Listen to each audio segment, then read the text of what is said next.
Kita ke informasi selanjutnya, Ustadz Erik.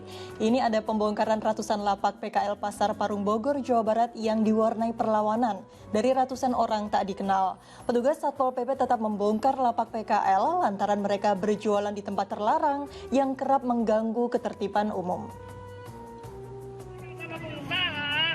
Kepentingan pengusaha, cukup, deal, kita support pemerintah.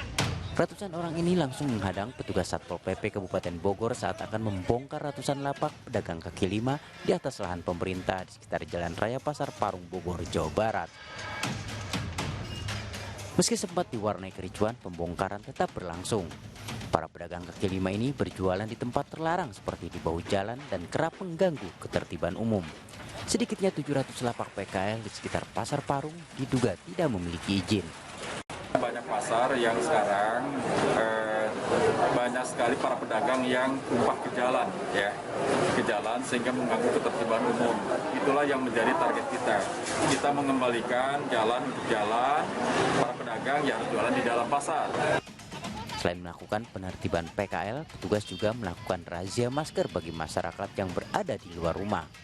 Asep Solihin melaporkan dari Bogor, Jawa Barat.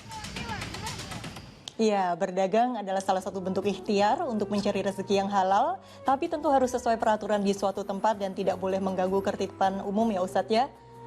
Nah, apa pendapat Ustadz mengenai peristiwa ini Ustadz? Ya, sebetulnya kita tidak bisa hanya langsung fokus kepada masalah di hilirnya ya. Kita harus juga melihat masalahnya di hulunya gitu ya. Jadi masalahnya apa sih sampai pedagang-pedagang nekat berjualan, tidak mengindahkan aturan, tumpah ruah ke jalan, itu masalahnya apa? Nah, karenanya kita harus melihat dari berbagai sudut. Tetapi kalau kita lihat pedagang, saya ingin menyampaikan pesan ya dari Rasulullah SAW bahwa 10 pintu rezeki itu ya 9 diberikan kepada pedagang.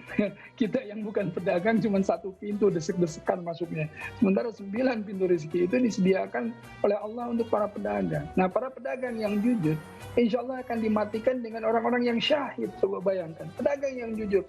Artinya jujur itu bukan hanya berbicara jujur, tapi berperilaku yang jujur. Nah, jadi intinya berperilaku jujur itu ya ikut aturan, tidak curang, ya, kemudian berjualan yang bermanfaat, halalan, thayyiban, nah, semua yang kemudian dituntun oleh agama. Nah, kalau sudah masuk ke sini, pedagang itu dimuliakan oleh Allah. Nah, karenanya jangan takut permasalahan rezeki kalau kita sudah masuk ke hal-hal yang tadi.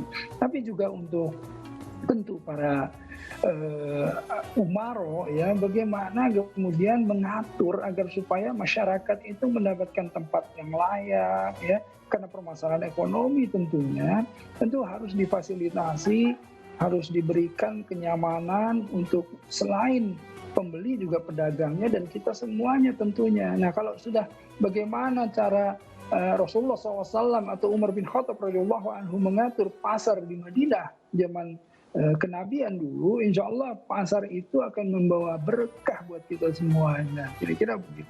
Masya Allah, 9 dari 10 pintu rezeki adalah dari berdagang. Wah, ini juga menjadi keinginan bagi kita semua ya, agar terus berusaha, begitu ya Ustadz ya, apalagi di tengah pandemi seperti ini. Sekarang jangan kemudian ikut dagang semuanya.